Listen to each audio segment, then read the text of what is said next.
friends, Kathy and Peter here. Wanted to pop on for just a minute and show you what we've been up to in the shop and what I've been up to stitching.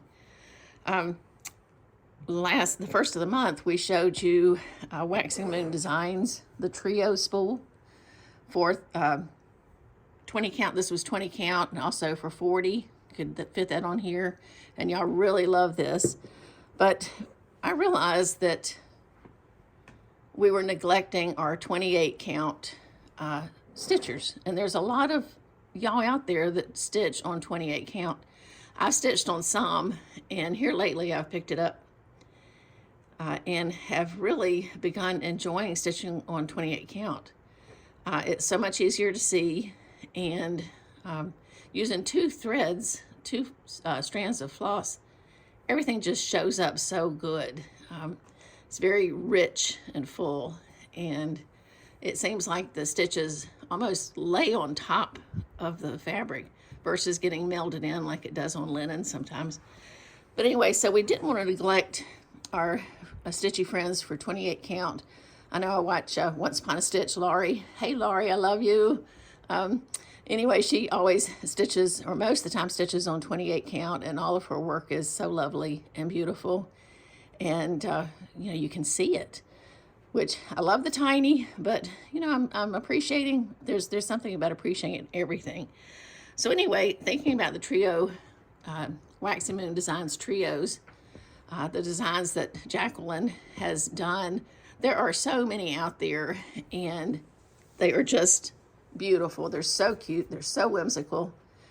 I just can't get over her talent and her ability to be able to transfer what she's thinking into a chart, and feeling too. You can see it in her charts. So I have been enjoying stitching on some of those and want to continue. One thing that I wanted to try was to do just a single one of the trios. That was really the only way we could do a 28 count, a spool for a 28 count. So I asked Jacqueline what was her most popular charts, and she said the Valentine houses and the winter trios. So I've got those, and I was looking at the Valentines. I thought, what a great time of year to be stitching Valentine's Day. So I pulled some fabric. I don't know what this fabric is. Let me show you in case you might be able to tell me what it is. I just think it is really pretty. I didn't have a tag on it. It kind of looks like a Bee Stitch Me. I'm not sure, but if y'all recognize this fabric, let me know, because I would love to get some more. I just have a little bit left from this partial fat quarter. So I don't know if this was gifted to me. I haven't stitched on this before until now, so I'm not sure where it came from, but if y'all recognize it, let me know. These are the colors. I used all of the called for flosses for the Waxing Moon Design Valentine's Be Mine. I don't have a picture of the chart because I downloaded a PDF, but anyway, I'll insert that here for you so you can see what it looks like. I enjoyed stitching on it so much, and this is the first time I used X markup, and I enjoyed doing that. Of course, I'm new at it. I don't really know what I'm doing, but I was able to pull the PDF in and mark off my stitches and count the stitches. That was fun because I'd never done that before, but it really showed the progress and how much I could stitch in a day, you know, in my limited time to stitch. But anyway, long story short, here is Be Mine on Peter's 28 count trio single spool. And I just think it turned out lovely. Our goal was to try to get more of the stitch towards the front so you could see it without turning the spool very much. So we left some room in the back, as you can see. I finished it with some quilting cotton, lined it with SF 101. Found these buttons that I thought matched this fabric pretty well. Sewed the buttons on, did a pretty little ribbon, just a little, you know, satin ribbon here, and tied it up. I think it goes nice with it. And this is a kind of a pinkish, you can't really tell, but Just a very, very light pink. But I just love this. I think it's so pretty. Love the White House with the windows. You can see the frames in the windows. The pretty bunting on the bottom. I just think it is so cute. Of course, a single scissor hole for you to house your scissors in, so they're convenient.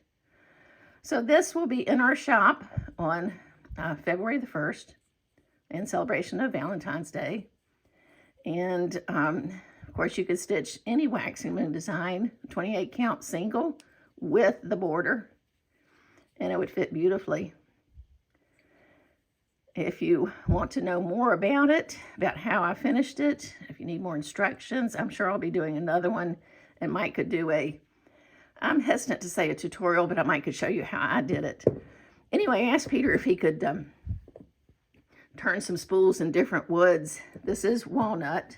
Of course, you know, he did it in walnut, which is always rich and beautiful.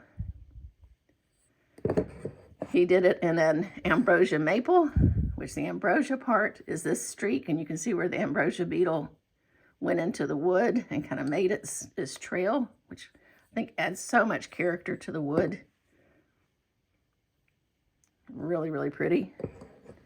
This is a red elm that we have gotten in recently, and we're trying. I thought this would be lovely on this. Really, really pretty red elm. Nice weight too. These are all hardwoods, good substantial woods that should not split or crack, or you shouldn't have any problem with. And then here's our ever popular cherry. Cherry is just lovely.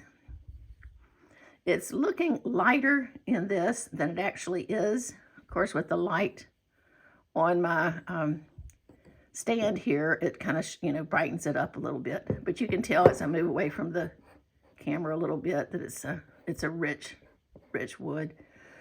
So anyway, we wanted to let y'all know about those and give you an opportunity, you 28 count stitchers and 14 count Ada, to finish your items on a spool that is not ginormous. So be looking for these in our shop, PetesBeeSkeps. If you have any questions,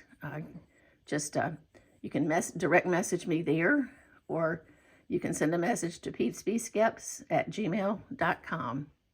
Thanks, friends. Stay warm, and happy Valentine's Day.